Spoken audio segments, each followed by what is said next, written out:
So, Ian Thomsen, as we discuss so much concerning the Celtics and Lakers, let's blend the two because I will frame this in such a way that people, no matter how you feel about the number of championships debate, this is going to be correct the way that I lay it out. Rajon Rondo is the first Boston Celtic and Los Angeles Laker to win a championship for both squads. I know that he is technically the second Celtic Laker because there was, a player way back in the day, the 50s and 60s to do it, back when Minneapolis was still a thing. But again, that's a whole other conversation. For Rondo, this has now started to creep into the social media sphere, and it's only going to be ratcheted up if he stays in LA and obviously wins additional titles. But right now, 2 championships, one on either side of this rivalry. And, at a point in time was obviously the best point guard in the entire NBA, has a lot of great statistics. And I also want to add NBA Hall of Fame, not as difficult to get into as maybe some other Hall of Fames because it's not the NBA Hall of Fame, it's the Basketball Hall of Fame, it's collective, on and on and on. Is Rajon Rondo a Hall of Famer?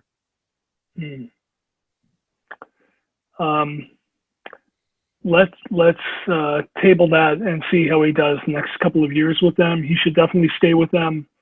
He was their third most important player to me. He was the bridge between LeBron and the rest of the team. So if LeBron was out of the game or even when LeBron was in, Rondo could handle the ball. And that was the kind of guy that LeBron has been begging for much of his career, that secondary ball handler, a guy to take pressure off him. And to have that guy be Rondo, who's just so great in the big games and in the playoffs, and the fact that he's become a much better three-point shooter, he's become more coachable, he's become better with his teammates. The Rondo in this series is so much different from the Rondo that everybody knew in Boston. It's a big part of my book when he gets himself nearly kicked off the team the day before a big playoff game against LeBron's Miami Heat for throwing that vitamin water bottle at the TV screen during the video session, and just acting, as Paul Pierce said at the time, just so selfishly and only caring about himself. And that Rondo is not this Rondo today. I remember doing an interview somewhere, and I was doing it with Wick Grosbeck, and Wick said he could see Rondo becoming an NBA coach, and I laughed on camera with him at him. I'm so wrong now. I'm so wrong. Yeah. But at the time, I was like, Rondo could never be a coach. He can't get along with anybody, and it's all about Rondo. And now it isn't. Now he gets it. And did you see this on the court after the Lakers won? Rondo went over to LeBron, and you're just kind of reading lips and body language. But I had the strong impression he was thanking LeBron for making this whole thing possible, for sort of giving Rondo this chance to get back on the stage and to show what he could do. And I saw Rondo basically recognizing LeBron as the guy who made it possible for him and thanking him for doing so. That's what I was guessing he was saying, and it had a lot of validity to it. When Rondo was here, he was playing with older guys, and they were counting on Rondo to carry them, and he wasn't up to it. Garnett was old, Paul was old, Ray Allen was old. They needed him as the young legs to do things that they couldn't do and give them a chance, and he wasn't up to it in his head. Well, there were a couple to do that. LeBron Rondo had said, whether it was said about him or he said personally, maybe during that back in the old Area 21 show with Garnett, and when the Celtics teammates, Pierce and Big Baby, Rondo, obviously he didn't say much when he was there, Perk, before he became the media sensation that he is now. All those guys were in that room, and Rondo all but said he hated LeBron. I mean, with every fiber of his being before they were playing together, obviously, and at that time they still weren't playing together.